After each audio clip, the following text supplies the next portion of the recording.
রাজধানীর সার্বিক পরিস্থিতি, কারফিউ জারির বিষয়ে এখন বিস্তারিত জানবো। সচিবালয় থেকে সরাসরি যুক্ত হবেন আমাদের সঙ্গে শামীমুজ্জামান চৌধুরী। শামীম, সার্বিক পরিস্থিতি এবং কারফিউ জারির বিষয়ে বিস্তারিত জানাবেন আমাদেরকে।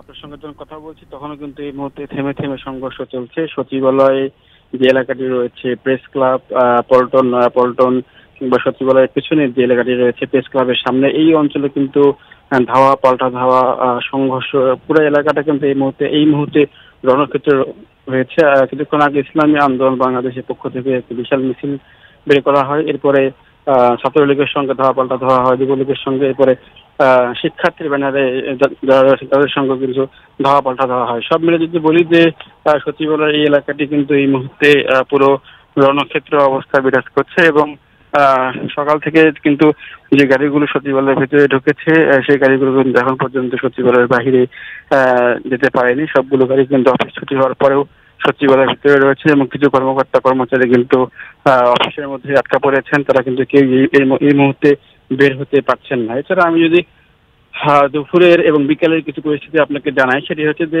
শাহবাগ অঞ্চলে কিছুক্ষণ আগেও কিন্তু ধাওয়া পাল্টা ধাওয়ার খবর আমরা পেয়েছি এবং বঙ্গবন্ধু শেখ মুজিব মেডিকেল বিশ্ববিদ্যালয়ের ডি ব্লকে অগ্নিসংযোগ করা হয়েছে এবং সেখানে বেশ কয়েকটি ভবন পুড়ে দেওয়া হয়েছে এবং ফায়ার সার্ভিসকেও কিন্তু এক পর্যায়ে ঢুকতে দেওয়া হয়নি। ফায়ার সার্ভিস অনেকক্ষণ পরে সেখানে প্রবেশ করে আগুন নিয়ন্ত্রণে এনেছে, কিন্তু ততক্ষণে প্রায় ৪৫ থেকে ৫০টি গাড়ি কিন্তু পুড়ে গিয়েছে এবং সরকারি বেশ কিছু সম্পদের ক্ষয়ক্ষতি হয়েছে বলে আমরা জানতে পেরেছি। এছাড়া সব মিলে যদি বলি যে এই অঞ্চলটি শাহবাগ, এই অঞ্চলটি কিন্তু এখনো থেমে থেমে সংঘর্ষ চলছে। পুরো এলাকাটা কিন্তু এখনো রণক্ষেত্র রয়েছে এবং পুলিশ টিয়ার শেল, কাঁদানে গ্যাস নিক্ষেপ করছেন এবং ছত্রভঙ্গ করার জন্য